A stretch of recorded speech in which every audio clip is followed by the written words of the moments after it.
104.5 The Team, your home for New York sports. And now we go to Jay Busbee, covers golf for Yahoo Sports. Jay, we're seeing scores like 9, 10 under partway through the second round. Why have guys been so good so far? Well, they've been beneficiaries of good weather. I mean, there's no other major tournament that is so subject to the weather as the British Open is. You got rain coming in sideways. You've got winds swirling 25, 30 miles an hour. You've got temperatures 30 degrees below what these guys are used to in the summer. So it all usually combines to really make scores a lot worse than they normally are. What the guys benefited from yesterday and early today was that they had sunshine. They had a lack of wind. And so now the Scotland weather is starting to kick back up again. I expect you to see those scores start to fall lower and get worse. Okay, so we're like everybody's kryptonite is about to show up. We're gonna get some real U.S. British Open Scott weather, and we could see like almost Oakmont again. Yeah, I mean it could be nasty. You could have guys losing balls in the gorse in this awful nasty rough that they have in Scotland. You could have guys just unable to place the shots where they want to, and then sliding off the greens into the bunkers. These bunkers are just like pits. So yeah, it's nastiness everywhere that you turn. I think that the days of good scoring are over. Now it's going to be a fight with the elements. Now, Mickelson almost broke a major for lowest score ever. He missed it by one stroke. Can we call a round of 63 disappointing? Absolutely. When he did. The way that he missed it, the way that the ball was literally over the edge of the cup and then popped back out again. So that's really about.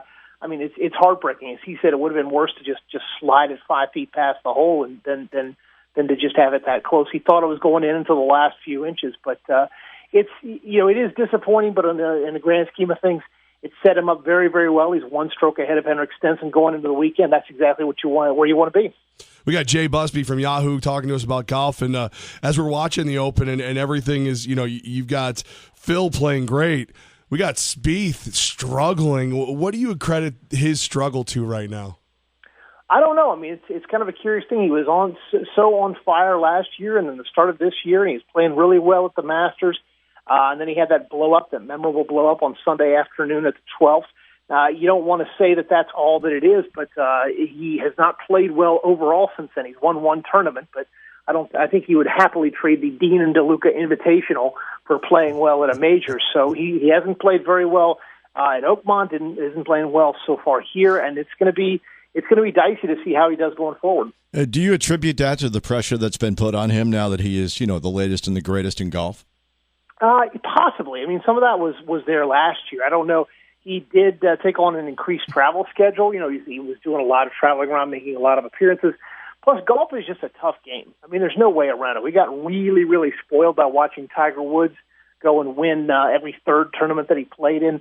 Golf is really tough, and I think that it's going to take a while for us as fans to readjust to this new normal that we're not going to have a Tiger Woods going and making the cut and being on the top of the leaderboard at every single tournament anymore. It's going to be a situation where you've got 5 or 6 guys, and you can count on 3 or 4 of them being up at the top of every tournament, but not any one individual player.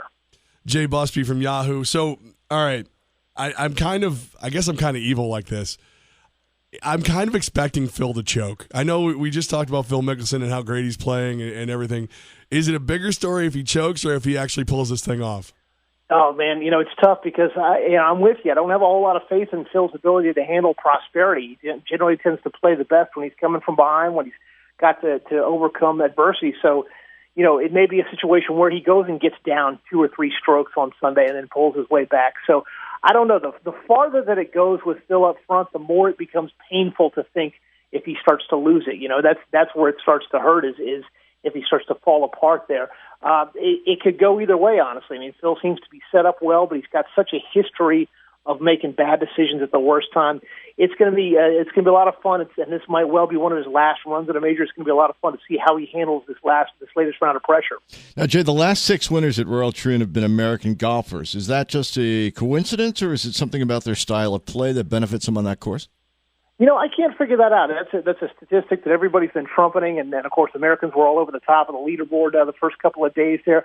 I can't figure that out because Troon is not that different. It's not like it's Augusta or Pebble Beach or anything like that. It's a links course, just like all the other links courses. I think that this is more a case of a statistical anomaly. It does go back to Arnold Palmer, but I think it's more a case that just it's worked out that way. If you flip a coin enough times, it's going to come up heads 6 times in a row. I don't think there's necessarily anything about Froome that makes it specifically a more American course than any others.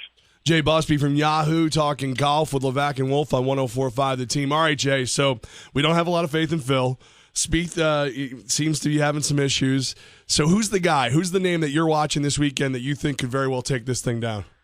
Rory could make a move. Rory's lurking. He's a few strokes back there, but he seems to set up well for the British Open in most cases. He seems to be ready to play and play well and kind of shake off this sort of mantle of criticism that he's got. And another guy that people have been looking at is Henrik Stenson. He's just sitting 1 stroke back now, had a great round today, really, really strong round today. He's a guy that's never won a major before. He's right at the top of that best never to win a major class. So I think that Stenson and McIlroy are the guys you want to keep an eye on this weekend. Now, Jay, we did see Spieth have a little bit of a meltdown. In your years of covering golf, what is the biggest tantrum you've ever seen on a golf course? Tell us that story. Biggest tantrum I've ever seen. I don't know. Generally I think it's probably what it would be probably is Ian Poulter at the Masters. Somebody said something about his pants, and he got them thrown out. He pointed at them and said, "Get out." So, that's probably the biggest individual tantrum that I've seen on a golf course. Of course, not personally having seen, Bubba Watson is a guy that will always be barking at his caddy, and so no matter what, everybody's always worried about his caddy's health, Ted Scott, when Bubba starts playing badly. But yeah, there are a few tantrums out there. Jay Busbee from Yahoo. So, Jay, I know we're knee deep in the Open right now, but every time I turn around, I see something terrible out of Rio. Now they've got super bacteria or whatever. Are you at all excited about covering golf in the Olympics? Not particularly. I mean, with all the players pulling out, all the major players pulling out, the way the format is set up, there's nothing really distinctive about it. I think they had an opportunity to make something more interesting out of golf, and I just don't think that it's going to be as interesting as it could be. They will hopefully tweak the format. They won't get rid of it altogether, but they will hopefully tweak the format and make it more appealing for players. But at the moment, there's a lot more sports at Rio that are going to be a lot more intriguing, along with the whole will Rio explode possibilities. He's Jay Busbee. He covers golf for Yahoo Sports, and we love when he makes some time for us. Jay, thank you so much. Thanks, Jay. Absolutely. Thanks, guys.